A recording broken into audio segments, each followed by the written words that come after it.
Welcome to the Wilson School District Candidates Forum for the school board. I want to tell you a little bit about the primary election.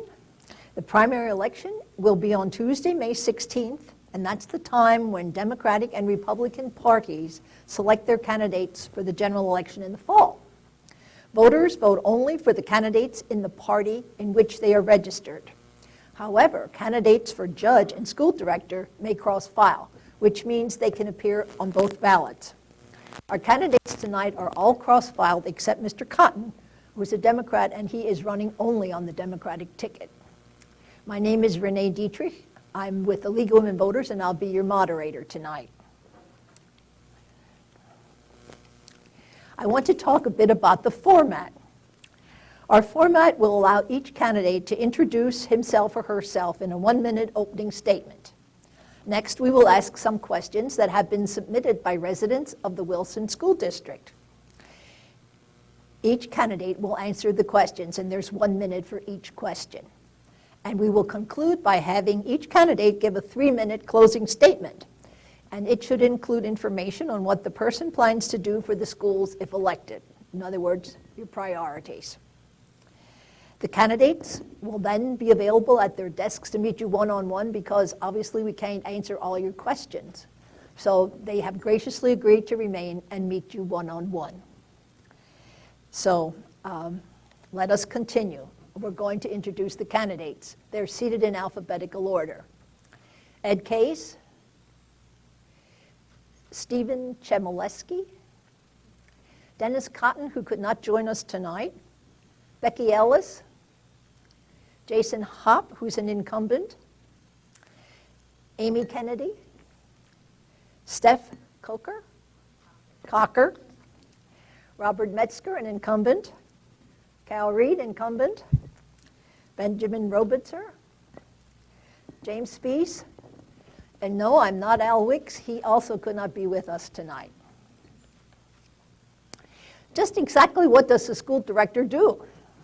School directors govern the school district. They set policy, establish curricula, adopt a budget, and determine the tax rate that's necessary to support that budget. They select the superintendent and approve appointments of the staff. School directors serve a 4-year term. They are not paid for doing this work.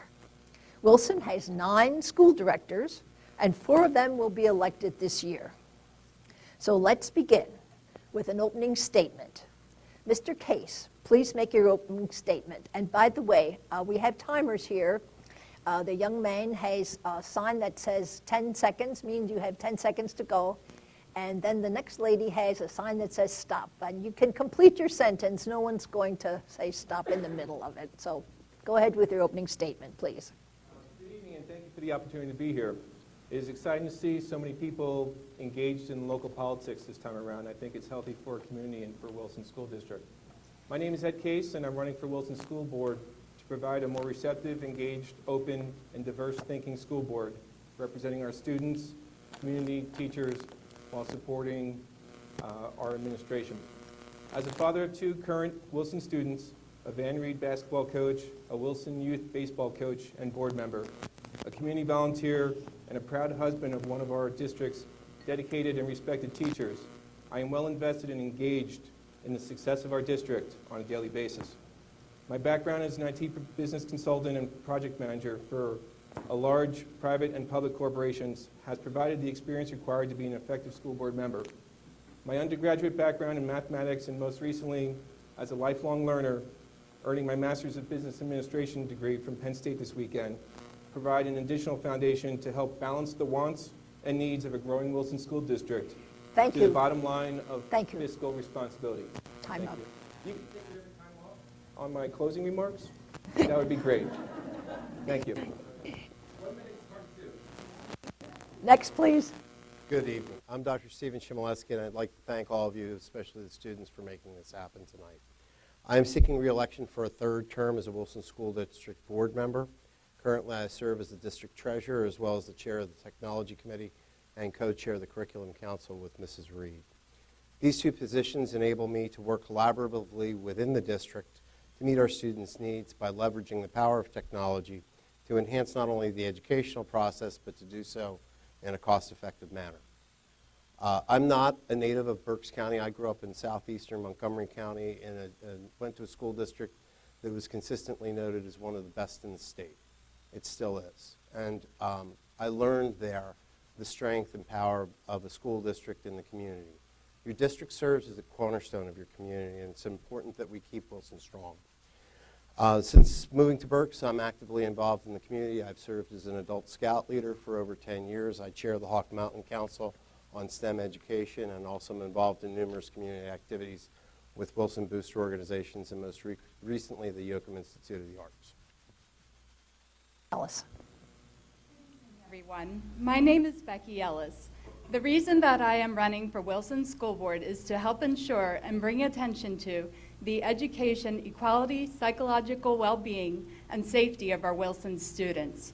My daughter is an 11th grader at Wilson High School. I have had the pleasure of attending her sporting events, going to numerous concerts, and witnessing the many academic experiences that Wilson has to offer. I am a graduate from Albright College with degrees in international business, marketing, and Spanish. I lived in Arica, Chile, for 7 months to both teach college students English and also to improve upon my Spanish speaking skills. I worked various customer service-oriented positions, some of which have required both English and Spanish communications. I later went back to school, earning my accounting certificate. I'm currently employed as a business applications analyst, which involves research and problem solving on a daily basis. Thank you. Mr. Hall. Hi, everybody. I'm Jason Hopp. Wilson has pretty much been a part of my entire life. I've lived in the district for approximately 45 years.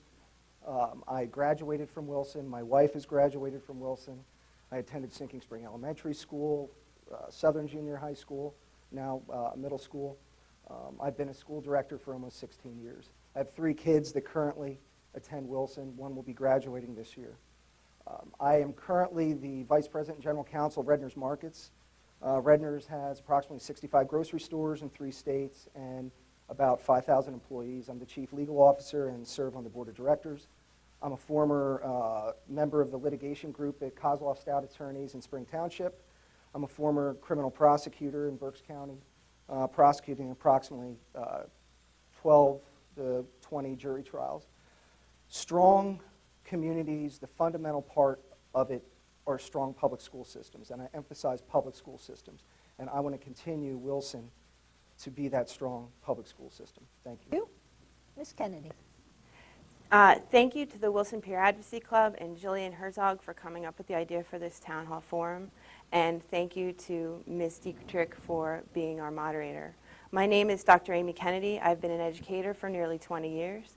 After getting hired by Wilson straight out of Kutztown University, I worked at Whitfield Elementary from 1997 to 2010.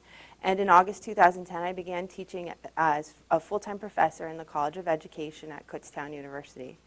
Besides my undergraduate degree in elementary education, I hold a Master's of Science degree in Reading, Writing, Literacy from the University of Pennsylvania and a Doctor in Education in Reading from Widener University. I have 4 children. 3 are current students, one of whom is in special education, and 1 is a future Bulldog. I have lived in the district for 20 years this August and have been a homeowner for 17 years, both in Lincoln Park and then Lower Heidelberg. I wear many hats in my life, and I'm running because I think these experiences make me uniquely qualified to be on the Wilson School Board. Thank you. Steph? Hi, good evening. I'm Steph Cocker. I also graduated from Wilson, as well as my husband.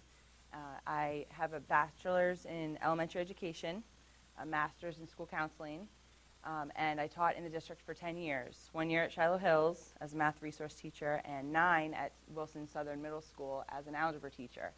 During that time, I was also a volleyball coach and softball coach. For the past 3 years, I've stayed home with my 2 young children, one of whom will be a Bulldog next year. And I look at this time home with my children, and I hope to give back to the Wilson community and to our school as much as I can before I go back into teaching. Thank you. Mr. Metzger.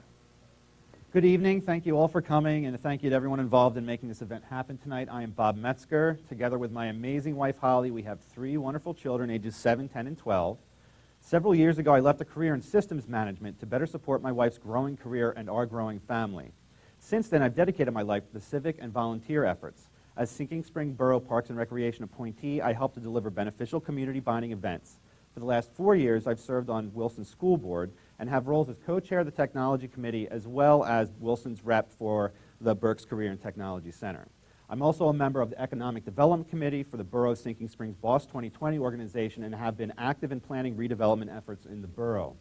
As an active member of the community and as a father of 3 young Wilson students, I've decided to do my part to actively support the continuation of Wilson's excellence and to help grow our district regionally and nationally. It is significant value in my ability to support the needs of the public and promote those needs through policy, encouraging positive collaboration and beneficial outcomes. Thank you. Ms. Reed, please. Good evening, and thank you for coming. I have been on the Wilson School Board for 11 and a half years. During those years, I spent 2 years as a vice president and 2 years as president. I have also been on the curriculum committee for this district for 11 and a half years, and I have been the Berks County Intermediate Unit representative from the Wilson Board to the BCIU Board for, again, 11 and a half years. My background is that I was a teacher. I was a teacher for 32 years. 29 years were in this district. The first 3 years were in Upper Darby and then the state of Connecticut. I feel that, and I felt originally when I first went on the board, that I wanted to bring my educational expertise to the board. I love children, very interested in them. I always enjoyed what I did, so I could hardly leave it. I wanted to continue with it, so I decided to become a board member.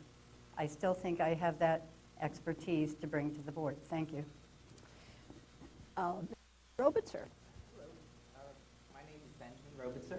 I work for Penske Truck Leasing as a scheduler. Very team-oriented. I went to Wilson from K through 12. I graduated in 2006. I'm a Lions Club member, which is Spring Township Lions are very involved in helping Wilson. I'm on my second term as a trustee on the Sinking Spring Public Library Board of Trustees.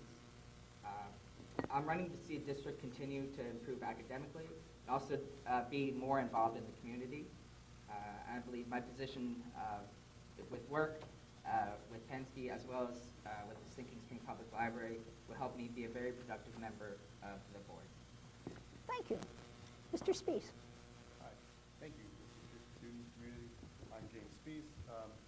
I also am a Wilson School grad, class of '83.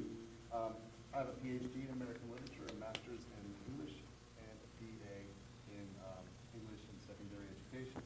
And I presently teach at Lehigh University.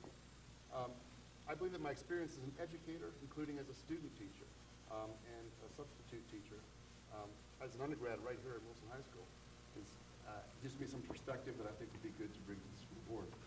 I've also worked in administrative roles, volunteered in the community. I want the best for Wilson High School students. I want the best for our community. I believe a great education starts with great people, and I'd like to do all that we can to see that we bring and keep the best people here. That's teachers, administrators, and yes, superintendents, and keep those talents in our district. Thank you. All right, our second question now deals with the superintendent. The question is, what qualities do you think are essential to look for in hiring a new superintendent? And Ms. Ellis, you're first.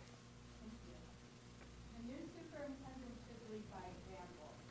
He or she should be a leader of the students, of the stakeholders, and of the community. He or she would have to be a person of integrity, fiscally responsible, a prior educator, or highly knowledgeable of the public school education process, and an excellent communicator.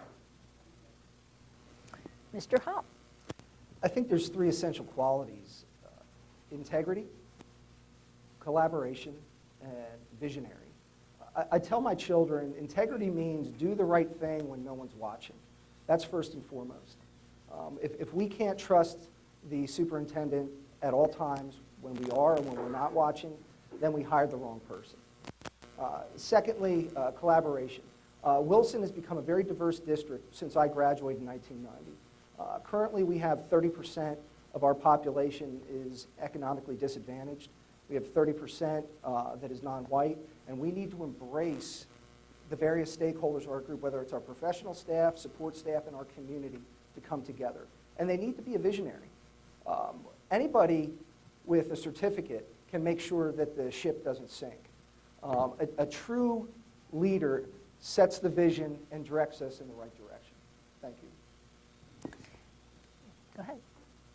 I think it's essential that our superintendent is a career educator and a lifelong learner. This is one of the qualities that I discussed in depth at a superintendent focus meeting prior to the hiring of Mr. Baker, who was never an educator. Those in my focus group agreed. A superintendent needs to be the educational leader and a model for the district.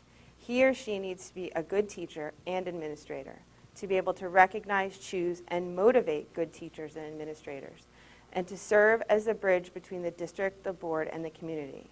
So being an exceptional communicator is also an essential skill. As a former teacher, I can tell you that there's sometimes a gap between what administrators think is going on in schools and what the teachers think is going on in schools and what the community at large thinks is going on in schools. It is essential that a superintendent is able to bridge these gaps. I don't think being able to aggregate PSSA data should be the deciding factor in hiring a superintendent. Okay, Ms. Cocker, what do you think?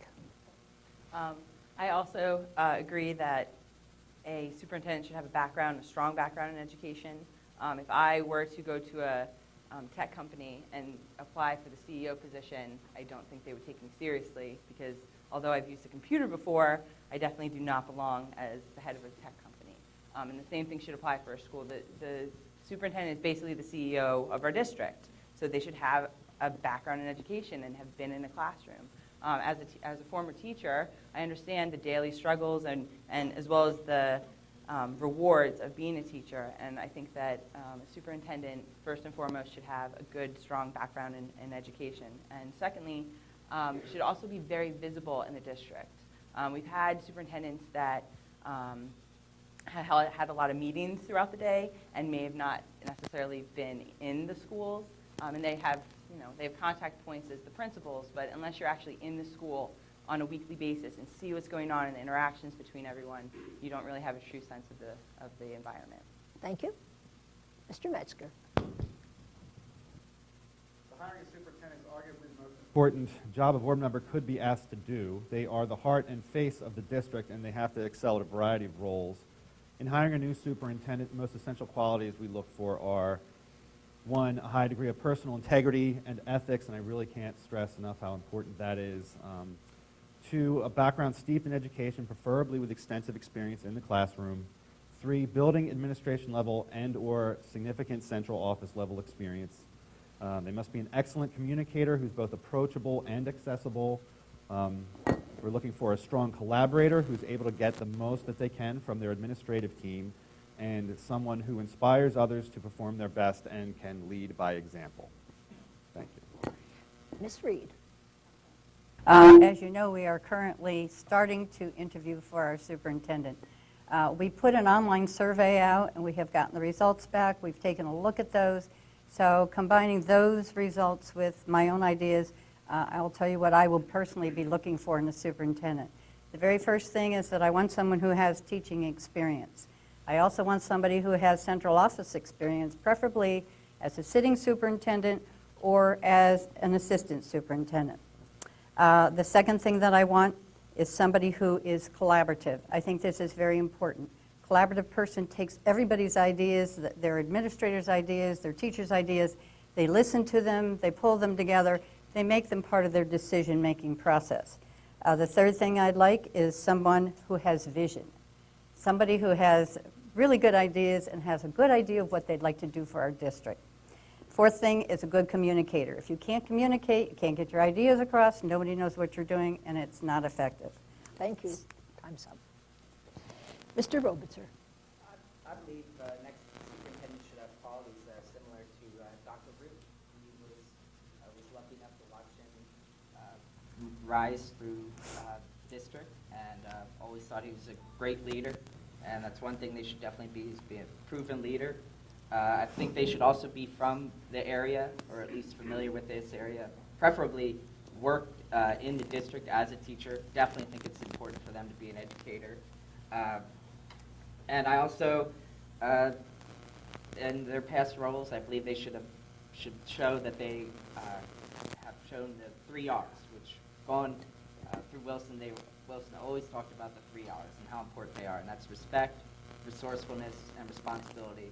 And I believe they should show those, be able to have shown those in their previous roles, and as well to their other teachers. Thank you. Mr. Spees. I could echo a lot of what's already been said about the educator, someone with administrative experience. I'll just add that the superintendent should have well-developed management skills as well. He's essentially the manager of the managers, supervising all the major administrators of the district, including the budget. He or she also needs to have political skills in order to work with the school board, both individually and as a whole, and of course with local governments, the district, the borough, the state officials. And finally, as others mentioned, communication skills are of paramount importance. Communication skills to work with the public, the press, and the media. The superintendent is the district spokesperson and needs to be able to explain complex issues in a language that the board, the staff, and the public can all understand. Thank you.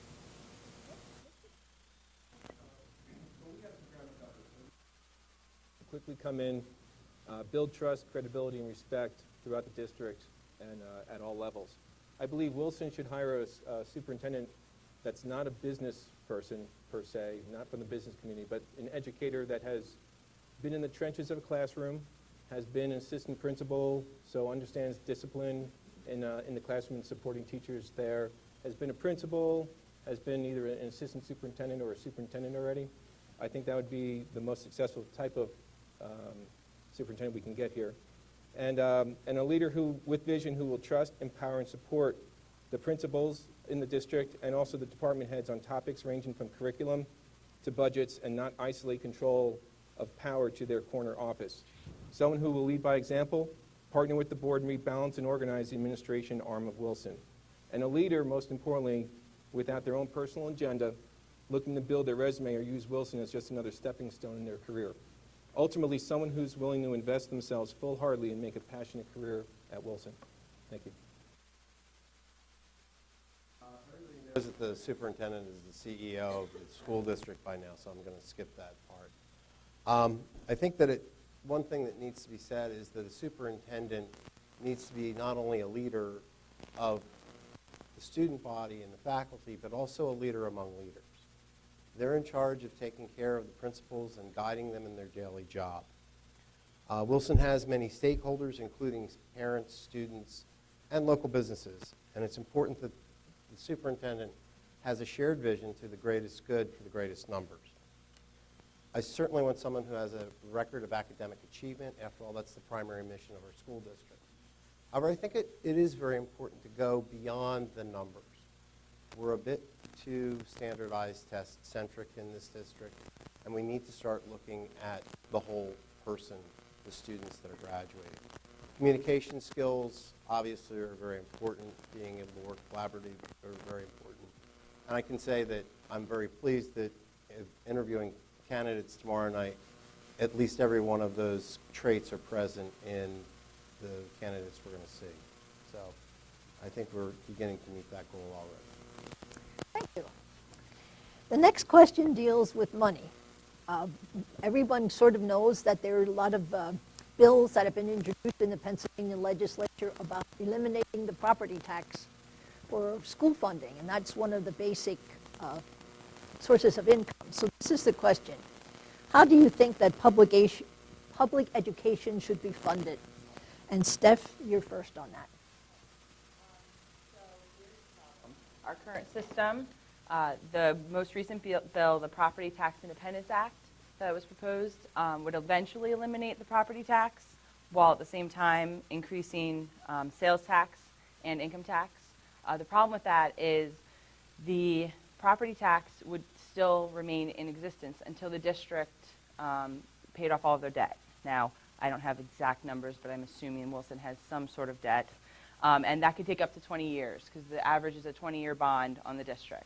So at the same time, we are paying down our debt for the district. We're still paying property tax, and our sales tax and income tax both go up. So we're paying twice, 2.5 the amount. So at the current moment, I think the only program or the only setup that we have, which is property tax, is the best option we have at the moment. I would just hope that anybody that's on the board would work together to keep that as low as possible. Mr. Metzger, what are your thoughts on funding education?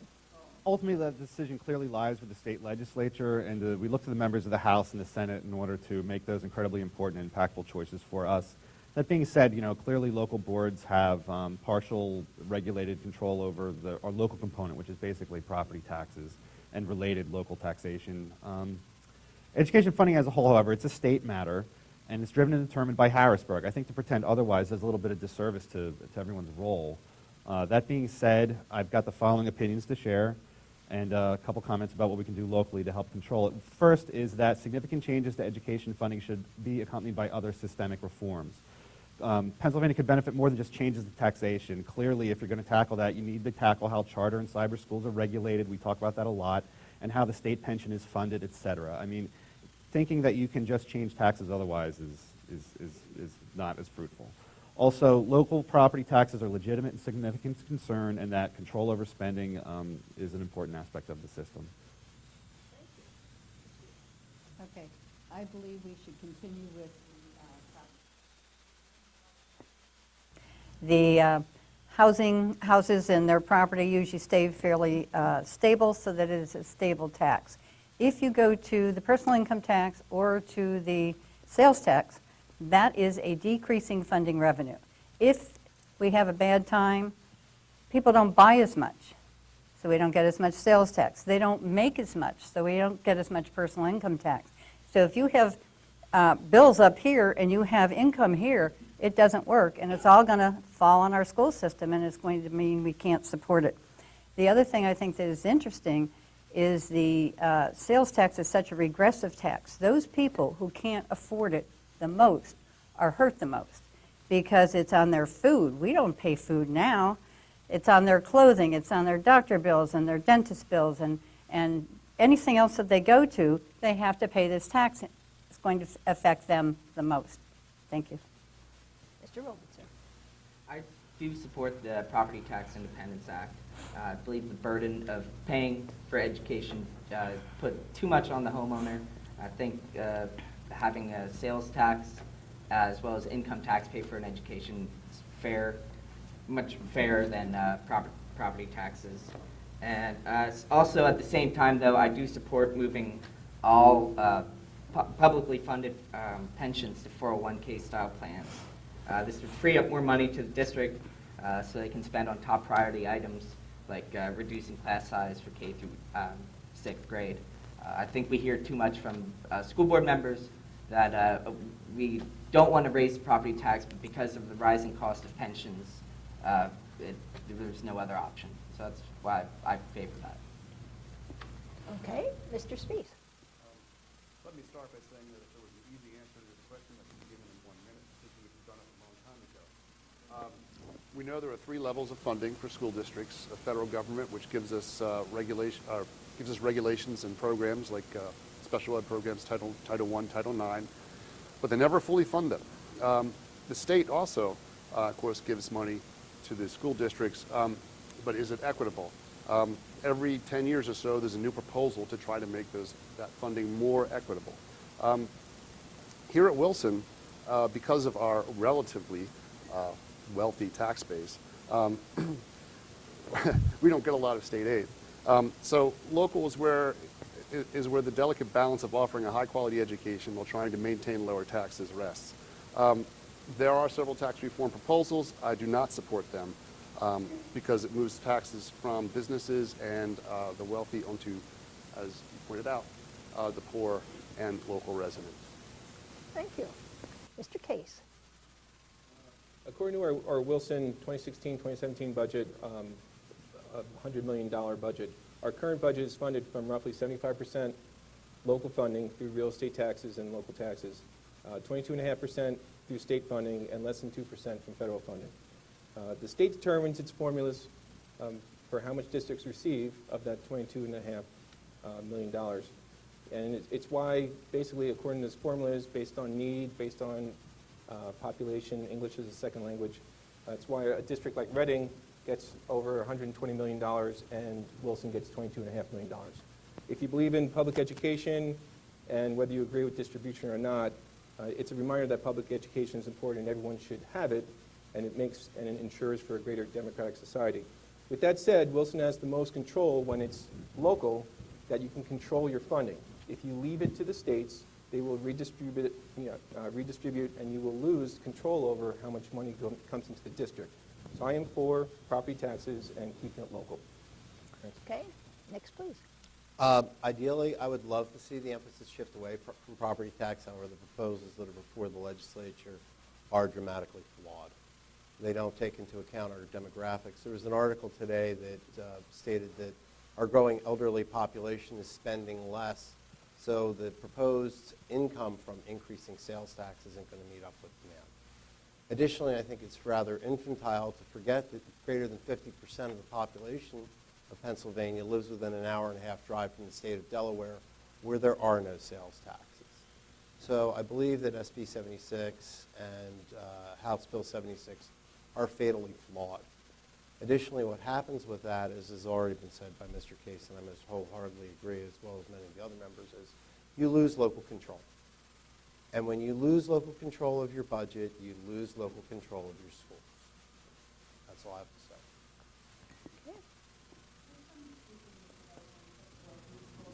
I know how popular the current property taxes are.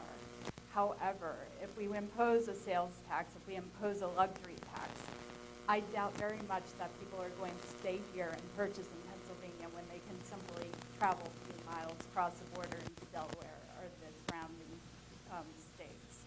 So, in conclusion, I believe that the current system that we have in place is the best system for the time being until we can get some kind of guaranteed that we're going to have another means of funding the education system that's going to bring in just as much revenue, if not more revenue, on a consistent basis. Thank you. Mr. Hopp. I believe in federalism and local government. I believe that the people that are our neighbors are the best people to tell us how we should do things, and we need to keep our government local. I'm probably the only person on this board who was raised by senior citizens who literally live paycheck to paycheck, and their biggest bill every year was their property tax bill. So I understand the impact of that. I also understand that just as critical of the funding issue is how the money's dispersed. Our state government can't get its budget passed on time despite having a constitutional requirement to do so. We've had budgets not passed for well over a year after it was due. How are we going to rely on a bureaucrat in Harrisburg to give us our money when we are best able to do it locally? And I would support a shift away from the property tax if we can control the local coffers. Thank you. Next. Unfortunately, how public education is funded is out of the control of local school boards. That's not really what we do. We don't get to decide that. With that said, I would love for the state to find innovative, reliable ways to increase state funding and take the burden off local property owners and create a more equitable funding for all students in the Commonwealth. But like many of the panelists said, I don't think that's going to happen either. I can tell you, if I were elected to the Wilson School Board, I would always remember that we are spending taxpayers' money regardless of how we got it. I am a sale shopping coupon cutter who never has to pay, who never pays more than I have to for anything. So I would take that same attitude I have with my own budget and apply it to my position as a school director. Thank you. Our next question deals with representing all the people in the community. It says, how will you ensure that you will represent the ideas of the entire community during your tenure on the board, rather than just your friends or just your own ideas? So, Mr. Spees, you're first on that. First of all, I'd be available by email, phone, personally at board meetings and public events. I encourage residents, I encourage staff, students to let me know their concerns so I get a broad perspective of the issues, the public's understanding of those issues, and the options I may have to select as a school board member as we make decisions that impact and define the future of Wilson School District. No one comes into this job knowing every perspective. I hope especially to hear and meaningfully listen to and understand perspectives or experiences other than my own. I recognize that my experiences are not the same as everyone's, so I would listen to everyone else. Thank you. Okay. Mr. Case. I feel this is my strength and where I will add the most value to the board early on. As an IT project manager, I measured not only on delivering projects within budget and schedule, but also on the quality. The factor that determines that the most is when it comes down to it is if my team and I have listened to people and communicated issues up front and whether we identify and listen to all stakeholders. I have learned over the years my strengths are engaging with people either one-on-one or in small groups. I've also found it difficult to understand what's really going on by sitting in just an office. You have to get out and engage with people, more so even when they have a different perspective or opinion on matters. So for Wilson School District, I would translate this into simply being accessible, similar to Jim, reaching out and building working relationships with diverse employees and administrators, community members, and organizations with the district. Simple things like going to different Wilson school functions, even if my child's not in that school, scheduling lunches with different principals, administrators, or groups of students each month, or attending PTO and other community meetings. Thank you. Next, please. I've done my best to represent the community interests. I see a lot of people at scouting events, swimming events, water polo events, music events, concerts, and certainly board meetings. In the past 7.5 years, I have answered every email and every phone call that has come my way directly. If I can answer your question directly, I will. If not, I will refer you to the appropriate faculty member or administrator to deal with the issue. I have had a unique position on the board, not being a Wilson son. I'm one of only two that weren't originally from Wilson or have spent many, many years in Wilson, which has allowed me to be sort of an inside outsider. So I've been approached by members of the community who feel a lot more comfortable that I don't have any attachments to the district directly. And I think that's been a valuable role. Okay. Ms. Ellis. Those ideas are conveyed to me. During the past few months, I walked to people's homes to introduce myself, created a Facebook page, an email address, and I've handed out flyers with my contact information. I've learned of bullying issues, safety issues, and employment issues through doing all of these activities. It is my goal to make myself as accessible as possible to the Wilson community so that we can address any issues that may arise. Mr. Hobb. We need to embrace Wilson's diversity. As I mentioned previously, Wilson is no longer a homogeneous school district. 30% are economically disadvantaged, 30% are people of color or various different ethnicities. We have over 30 languages spoken at Wilson. We need to embrace our diversity. We need to listen to people. We have Section 8 housing in our district, and we have multi-million-dollar houses in our district. We need to be all things to all people by engaging everyone. We need to go out to the community and continue to do so by talking to them, understanding their cultural differences, understanding their perspectives, whether it's on the Little League baseball field through Wilson Liberty, or whether it's Van Reed, or whether it's Lincoln Park.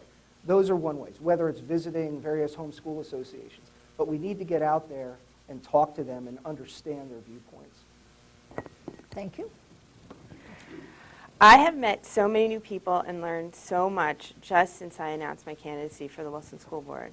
People are really willing to give you great ideas if you just take the time to listen to them.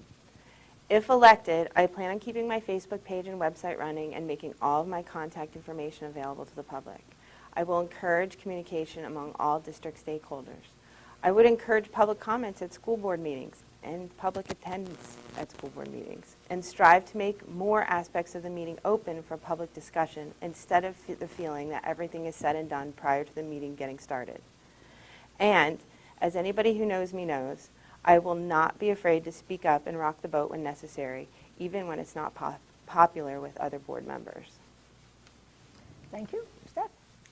Over the last couple weeks, my husband and father-in-law and I have been knocking on hundreds of doors in the neighborhood. I apologize if we came at a bad time, but I think there's a lot of value in that because I am able to meet all community members from all different neighborhoods and hear their concerns as well as their why they like the district and why they chose to live here, because all of us chose to live here. My husband and I actually moved back. We went all the way to Robesonia, and we moved back 2 years ago because our children are school age, and this is where we want them to be. So I just want to make sure that I'm responsive through email and phone calls, and I want to be approachable, even as a board member.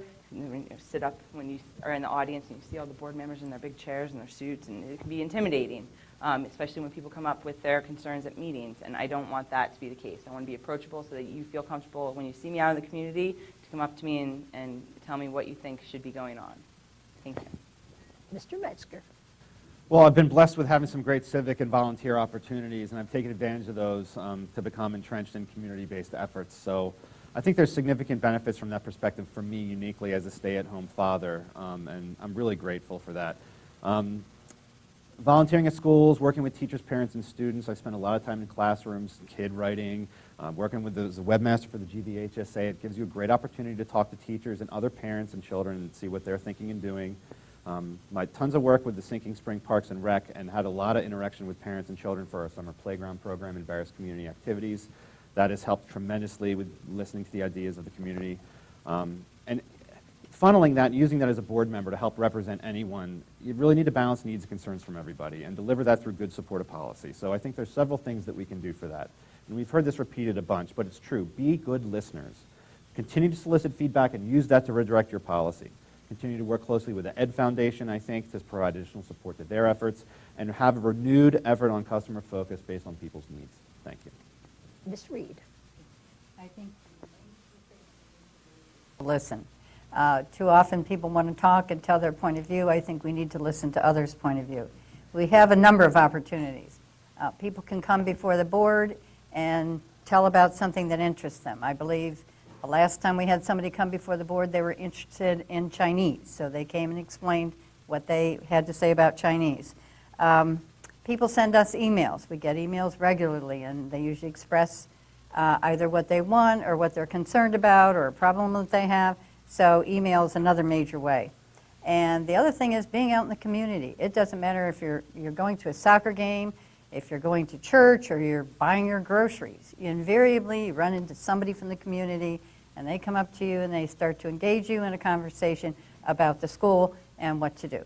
So I think we need to listen and engage the community every chance that we get. Thank you. Mr. Robitzer? I believe as well that the easiest thing to do to hear people's opinion is just be out there at the school events. I'd be elected. I'd be available before board meetings, after board meetings, through email, Facebook. Those are great ways for people that can't attend the board meetings.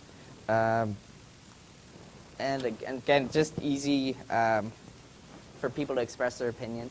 Everybody has a difference of opinion, and I want to hear it, where people are coming from. And that's it. Okay, now there have been a number of other questions that were submitted. They deal with class size, recruiting and retaining the quality staff that's here, facilities, capital projects, and we don't have enough time to ask all of them. So we're going to have a closing statement, and it's up to you what you want to respond to there. But we would ask that you would include what your priorities are for being a school board member. And I'm going to ask Ms. Reed to begin. Two things I'd like to say. First of all, I want to give you what I feel is kind of a state of the district, and the second thing, my priorities. I think, first of all, we have a fabulous district. We have done so much. We have, not, in addition to our wonderful academics, we have art, music, athletics. Our kids have it all. We have advanced courses for our advanced students. We have courses where they can do dual enrollment. They can do college credit at the same time they do high school credit, which means when they go to college, they can actually go as a second semester freshman and save some money. We have a fabulous special ed program. We're renowned all around the area for what we have. Excellent. We have academies. We have STEM academies. We have various academies. We even have a virtual academy. So if students can't come to school for some reason, or a student can't get all their courses in, they can take something virtually. So we really have a whole lot going for us. I think the thing we need to think about is we cannot stand on our laurels. We need to look at how we can make ourselves better. And any place, there's always going to be some little areas where we need improvement. We do actually have a data person in this district who can even drill that down and find out exactly where we need to get some help. I think once we find that out, I think mentoring is huge. You need to figure out how you're going to fix that. Now, one of the big buzzwords is differentiation. When a teacher teaches a lesson, fine. Few kids don't get something, so she pulls them and she teaches them. Sends them back. Pulls a couple other kids, sends them back. Pulls some kids that maybe are way beyond it and are kind of bored, and she gives them something to extend for those children. This is differentiation, meeting the child where he or she is. It's tough. When you're working with this group of kids, what are the other ones doing? This is where you need mentors who will go in and help the teachers figure out how to do all of this, because it's very complicated. So I think mentoring would be a major thing for me. Second thing, I was a reading recovery teacher. Reading Recovery is an early learning program for children in first grade who have difficulty with reading. It's a fabulous program. It makes a huge difference in a child's life, and reading is the basis of everything. Not only does it help the child, it helps the teacher. I don't think I ever could teach reading as well as I did once I had the Reading Recovery training. We need to continue this. In order to continue this, we need to get a teacher leader. Now, what a teacher leader is somebody who is trained to work with the teachers who are doing Reading Recovery. We need to have somebody in-house so that we never lose our program. If we don't, and there is no teacher leader available, then our teachers can't continue to be trained and we could lose that program. So that would be my second major priority, mentoring and getting a teacher leader for Reading Recovery. Thank you. Thank you. And Mr. Robertson, you're next. Thank everyone for coming, and I am a strong supporter of having small class size, especially through K through 6, especially if we can afford it. Again, like I said, I do support the Property Tax Independence Act, and I would like to see funding through the sales tax. And again, I'm running because I'm a strong supporter for Wilson. I've been involved in Wilson my entire life, pretty much. And I also want to see more openness between the school board, whether it be through, not everybody gets the Reading Eagle, so not everybody can attend meetings. So I think it would be great if we, whether it be through social media, through the Bulldog Blitz, just talk more openly about what was going on with school board meetings. And if elected, that's something I would definitely push for. Is that it? Okay. Mr. Spies. Thanks again for having us, first of all. So with an American Literature PhD, I obviously come in with a liberal arts frame of mind. I believe in a broad education, less focus on standardized testing. If I could change one thing about our educational system in the United States, that would be it. I've learned as an educator, as I'm sure many of these other educators have learned, that each situation is different, each classroom is different, and each student is different. And I feel like we should do more, the more we can, to provide a holistic education for our students, the better. I'd also like to add that Wilson School District has often hired excellent faculty and staff, and I know this firsthand, working as a student teacher with great teachers like Dan Leininger and Steph Brock. I also know from my experience as a student in the district, I believe that great teachers are the single most important factor when it comes to our children's education, which is the most important factor and the lifeblood of our community and nation. We have seen too many excellent teachers leave our school district for others, or other jobs, and I believe we need to do all we can to attract and perhaps more importantly, keep excellent faculty and staff. Once again, I want to thank you all. It's great to see you all out here.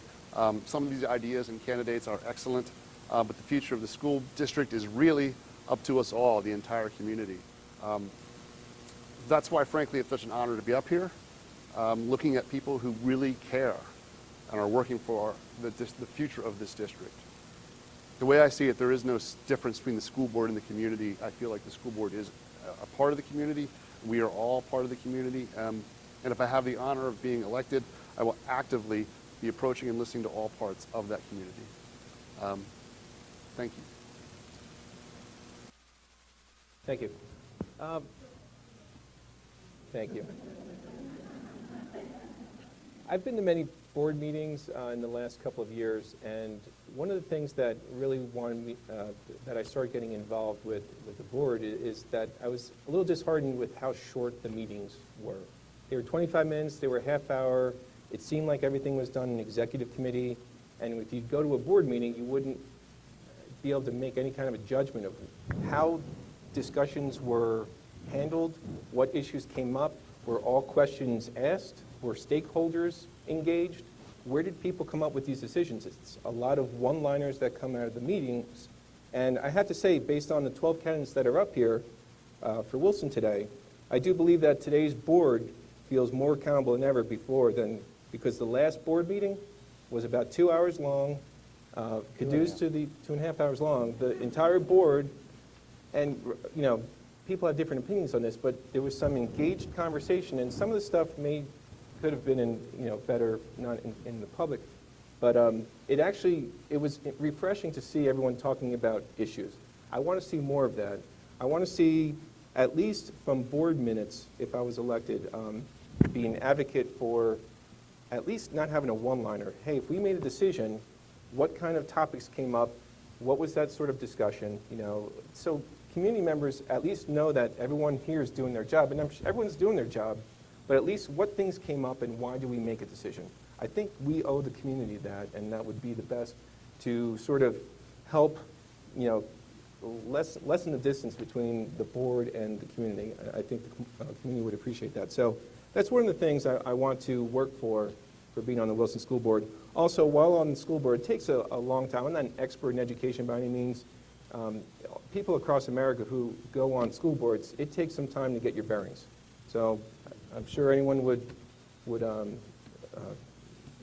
follow on that. Anyway, so with that being said, I would like to understand the HR turnover in the district. We have a lot of good teachers leaving the district. We have a lot of good special ed people leaving the district.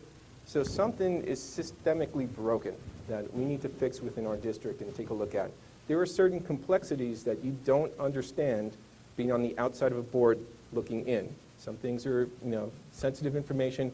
I want to be a part of that inner circle to understand some of these issues and help solve them.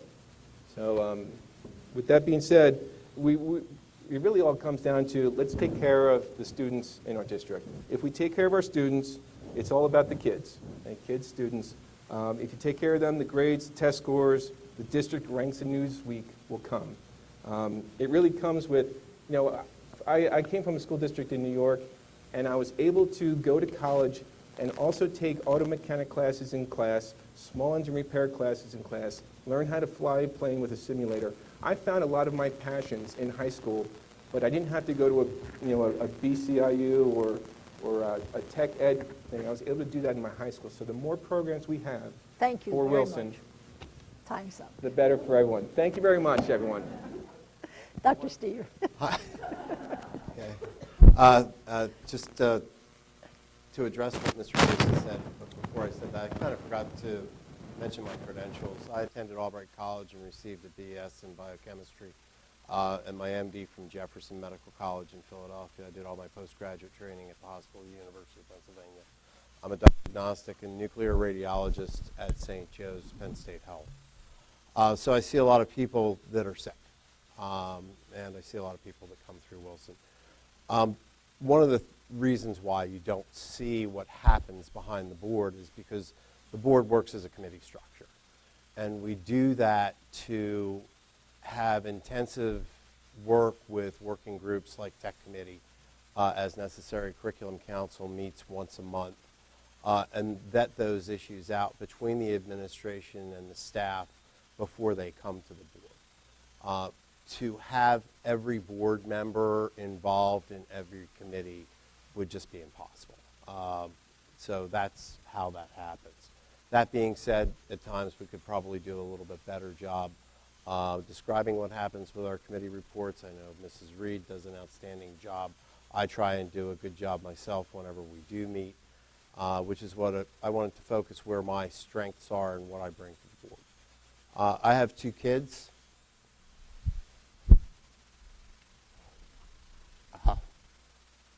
They're back there. The need for differentiation is very, very important. What Mrs. Reed said couldn't be more true. And I've helped try and affect that in the district. We are leveraging technology. The Wilson Virtual Academy was a joint effort between technology and curriculum. I was instrumental in that. And it's not just giving our children the opportunity to move ahead if they can. Kids have opened up their schedule in the high school by taking health during the summer. Driver's ed is still available online. It comes into play with remediation. We've used it for our students who are getting back to needing to pass the Keystone exam in algebra. We introduced a blended program this year. My kids have used it to accelerate.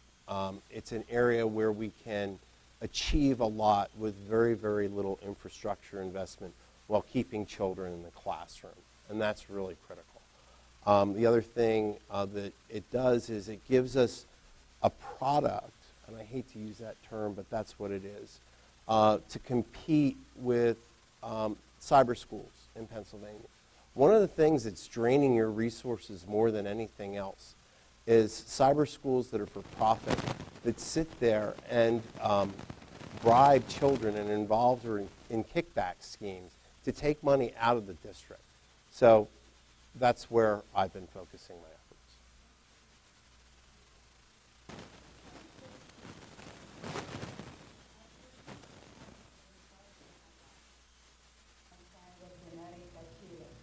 I speak English and Spanish and appreciate the effort that it takes to learn another language. My husband, daughter, and I moved to the Wilson School District 4.5 years ago. We wanted to live in the Wilson School District due to its wonderful reputation for education, as well as the location that was close to our job. I am running for Wilson School Board largely for the following reasons: the education, equality, psychological well-being, and safety of our students. Let me elaborate. Education. I believe that every child has the best education that we can provide. Education does not stop in the classroom, but extends beyond it in the activities provided by the Wilson School District, including clubs, arts, and sports activities. Equality. It should not matter who you are, who your parents are, how much money you have, what your religious background is, or what your sexual orientation may be. We are all equal, and our children deserve an education without prejudice from their educators and schools. We should make every attempt to avoid discrimination, from providing discounted and free school lunches to quietly waiving activity fees and providing resources for those families who cannot afford them. Psychological well-being. We need to break down the barriers when it comes to our children's psychological welfare. Psychological well-being is just as, if not more important, than our physical well-being. The stigma associated with seeking psychological help needs to go away, and we need to increase availability of counselors and resources to our children so they can better understand how to deal with the stressful situations in a healthy and positive way. Safety. I see potential safety hazards daily as I drop my daughter off to school. I understand that the school does not claim responsibility for the road in front of the upper house at the high school, but it is important to note that there are currently unsafe conditions on Grandview Boulevard. Additionally, being new to the district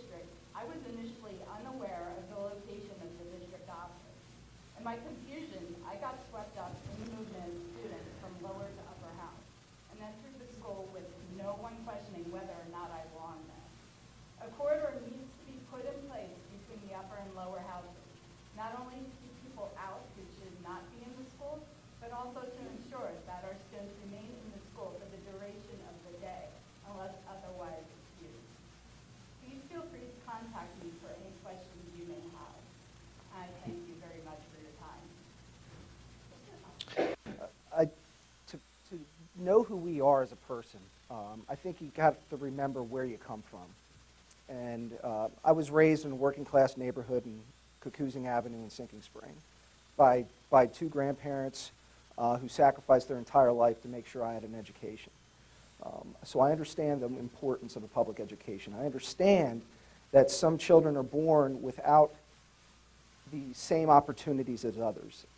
And I firmly believe that the difference between our country and a third world country stems solely from a robust public education system. I cannot sit at this board table without knowing that I look at every child that comes across our boardroom or in our schools to know that he or she has the same opportunity no matter where they live, who their parents are, their color of skin, to succeed and to achieve whatever they want to do in life. It's not going to be easy. There's going to be a lot of roadblocks, but it is our moral and legal obligation to give them the tools available so that they can achieve whatever their dreams are. So to do that, we have to engage. The thing I am most proud of at Wilson over serving on this board for 16 years, it's easy. Because for me, it kind of synthesizes everything and why I want to be on this board. I was fortunate to be one of the board members to vote for the creation of the Army Junior ROTC program here at Wilson. That program has taken 70, it depends every year, 70 to 125 children, and it's engaged. Many of these kids were not involved, and has engaged them to understand the importance of country and the importance of their school and the importance of their obligations at school to serve their community. They're involved in hundreds of activities every year to serve their community. And just by engaging a child that maybe wasn't engaged previously, giving them an opportunity, that's what we're about, is opportunity. We can't write the story for these people, but we can give them that opportunity to succeed. To do that, we have to focus on small class sizes in the primary grades in K through 3. It's critical.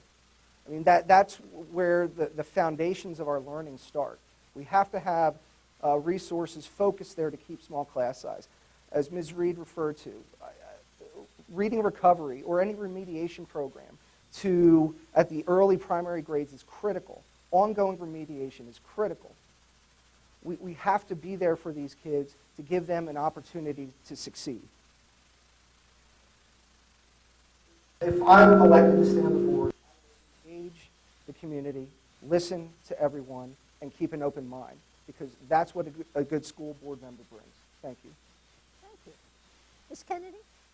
I'm going to go off script here, and that could be really ugly. I can't even teach 50-minute classes. I have no concept of time, so I apologize. It's going to try this. I agree 100% with Mrs. Reed. I'm not sure if the public understands what reading recovery is, but it is a program where students are one-on-one with a child for 30 minutes a day, early readers, at-risk readers. If we have a teacher leader, it will not only help our teachers and students here at Wilson, it will also be, it'll be really great because we'll be able to meet other teachers from other school districts, and we will really be a leader in the field. So that is a definitely, I'm glad there's other board members here to hear that. You know, I'm very supportive of that. I do have 4 students in the district. I am an educator and a taxpayer, and I do think that makes me uniquely qualified to serve on the board.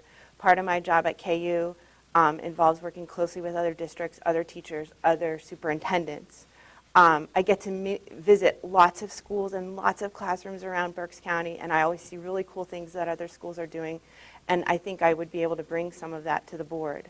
I always said that if I had to go back and be a classroom teacher, I would be so much better, just because I got to go out and visit so many awesome teachers.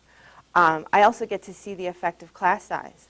I get to see how much more a teacher gets done when they have a class of 15 or 18 as compared to the 28 I had the last year I taught here, or the 28 that my 5th grader has this year and has had since he's been in 1st grade.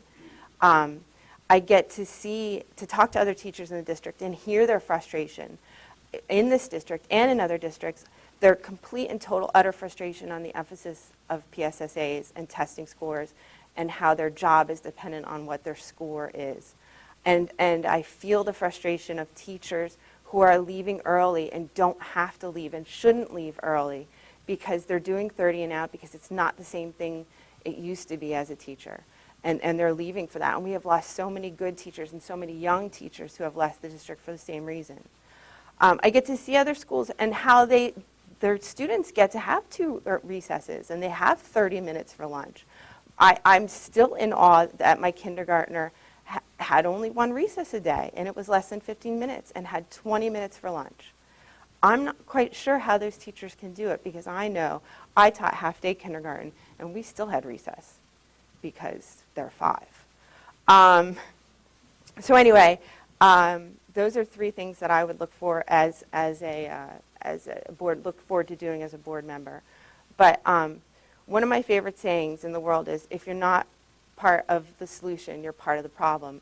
And I would like to be part of the solution. And that's why I'm running for the school board. Thank you very much. Ms. Tucker? So there are definitely more than 3 things that I could talk about.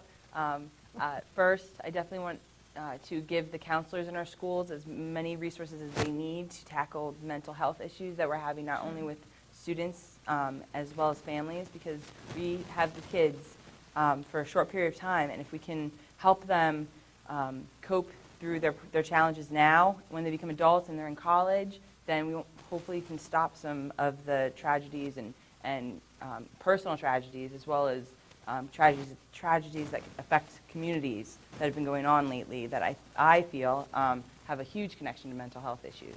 And that may just be part of my counseling background, but I think it's an important thing to tackle, because if a child comes to school and they're dealing with mental health issues, their biggest concern is not learning algebra. It's just not.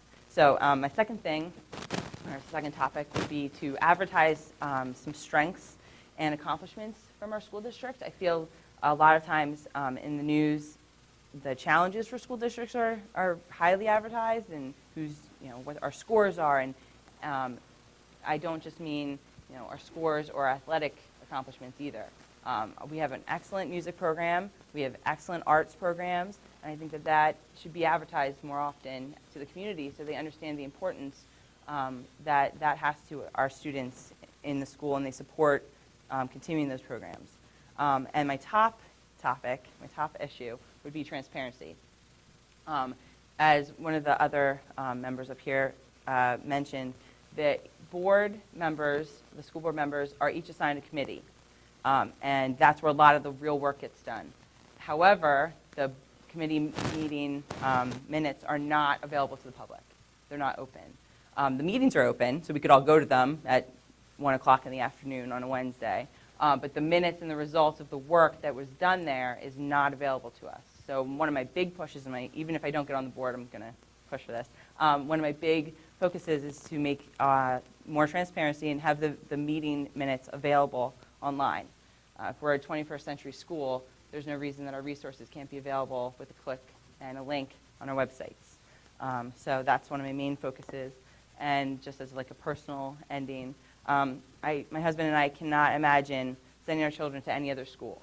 And it's not just because we were born here, which has a huge part of it, but it's a really well-rounded school that provides many opportunities to our students. And I'm going to do everything in my power to continue to support those programs so that our school produces well-rounded, well-educated, contributing members of a society that hopefully want to stay here and help build our community as well. We have a really great reputation, and I want to keep that reputation, so I hope that you make every informed effort to elect members to the board that will sustain that reputation. Thank you. Mr. Metzger, I get to close this out. Is that right? best for last.